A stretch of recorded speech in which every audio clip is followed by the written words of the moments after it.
and it is a BJP MP from Karnataka who's hit out at his own party.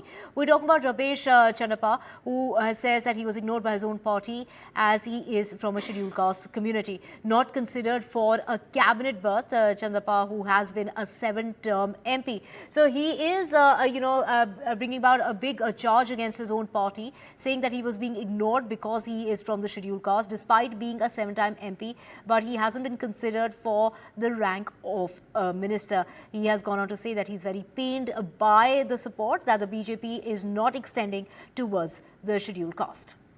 ನನಗೆ ಮಂತ್ರಿಕಿದು ಅವಶ್ಯಕತೆ ಇಲ್ಲ, ನನಗೆ ಅವಶ್ಯಕತೆ ಇರೋದು ಜನರದು. ಆದರೆ ಜನ ಏನು ಇಲ್ಲಿ ನಾವು ವಾಪಸ್ ಬಂದ ಮೇಲೆ ತೂಹಳಿ ಅಂತ ಉಳಿದ್ರು. ನಾವು ಮೊದಲೇ ಹೇಳಿದ್ದೆವು ನಿಮಗೆ ದಲಿತರು ವಿರೋಧಿ ಅದ, ಈ ಪಕ್ಷ ಸೇರಬಾರ್ದು ಅನ್ನೋದು ಭಾಳ ಜನ ನಮ್ಮ ದಲಿತರು ನನ್ನ ಜೋಡಿ ವಾದ ಮಾಡಿದ್ರು. ಆದರೆ ನನ್ನ ಸಲುವಾಗಿಲ್ಲ, ಜನರ ಒತ್ತಡ ಮಾತ್ರ ಅದ. ನೀವು ಯಾವುದೇ ಪರಿಸ್ಥಿತಿ ನೋಡ್ರಿ, ಎಂಥ ಅನ್ಯಾಯನೋ ನ್ಯಾಯ ಹೇಳ್ರಿ. ಒಬ್ಬ ದಲಿತ ಮನುಷ್ಯ ಇಡೀ ಸೌತ್ ಇಂಡಿಯಾದಾಗ, ದಕ್ಷಿಣ ಭಾರತದಲ್ಲಿ ನಾನು ಒಬ್ಬನೇ ಗೆದ್ದು ಬಂದ 7 ಚುನಾವಣೆಯಲ್ಲಿ ಒಬ್ಬ ದಲಿತನಾಗಿ ಎಲ್ಲ ಅಪರ ಕಾಸ್ಟ್ನವ್ರು ಆದ್ರಪ್ಪ. ಅಂದ್ರೆ ಇವರೇನು ಈ ದಲಿತರೇನು ಭಾರತೀಯ ಜನತಾ ಪಕ್ಷಕ್ಕೆ ಸಪೋರ್ಟೇ ಮಾಡಿಲ್ಲ. ಅದಕ್ಕೆ ತುಂಬಾ ಅದ್ರ ಬಗ್ಗೆ ನನಗಂತೂ ಮನಸ್ಸಿಗೆ ನೋವಾದಪ್ಪ, ಇಷ್ಟು ಮಾತ್ರ ಹೇಳಬಲ್ಲೆ. Right, we have Pratibha back with us to get us more on this. Pratibha, a valid point there being made that given the fact that he hasn't lost any election so far and yet he hasn't been given a cabinet berth, and he is saying that it is the people around him also suggesting the same, that it is because where he comes from and the fact that it is, that they are anti-scheduled caste is the blame that he is putting on his own party. Well, in fact, there are two things working in his favor. One is his track record, and two is the community that he hails from. Despite being a person from the Dalit community, he hasn't been granted any kind of a cabinet berth, is the claim that he has made. And he also says that despite having a track record, so it is also merit that is in his favor here. And 7-time MP there, and he's 72 years old today, except for the fact that in 2016 and 2019, where he was holding the position of Minister of State for Drinking Water and Sanitation, he hasn't been given any kind of recognition so far. And he has also claimed that he is deeply pained by this, and it's not just him but also the community as well as the people who support him in that constituency, most of them claiming that why are you sticking to this party despite not giving any kind of recognition. These are the statements that have been made to him, is the claim that he has made in his statement to media. And he has also gone on to say that he does not really need to chase any kind of a cabinet berth, and that all he needs is the support of people.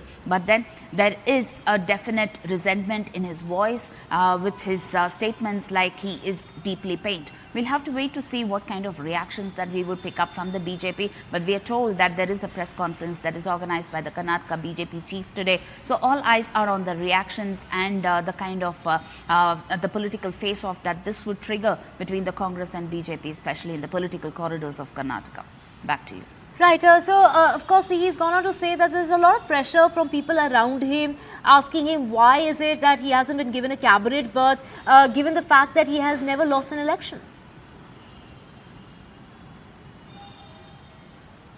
That's right. His track record is something that the people in his constituency are extremely proud of, and even he is extremely proud of the track record. He hasn't lost an election so far, and we are talking about 7 consecutive terms that he has won in the 2 constituencies there in that region of Karnataka. And despite having this kind of a track record, except for the fact that in 2016 and 2019, for having held the position of Minister of State, he hasn't been given any kind of a cabinet berth, any kind of recognition at all. And he is deeply pained by the party high command, and he has also called on the fact that other union ministers who belong to the upper caste have been granted enough recognition, pointing fingers at people like Mr. Prahalad Joshi there in Karnataka, and has also gone on to say that despite all of this, he has continued to serve the party, and the Dalits who have supported him have rallied behind the party. Is this the kind of justice or injustice that can be meted out to not just him but as well as his community, is the question that he has posed. We'll have to wait to see the answers that we would pick up from the local BJP as well as the central BJP then.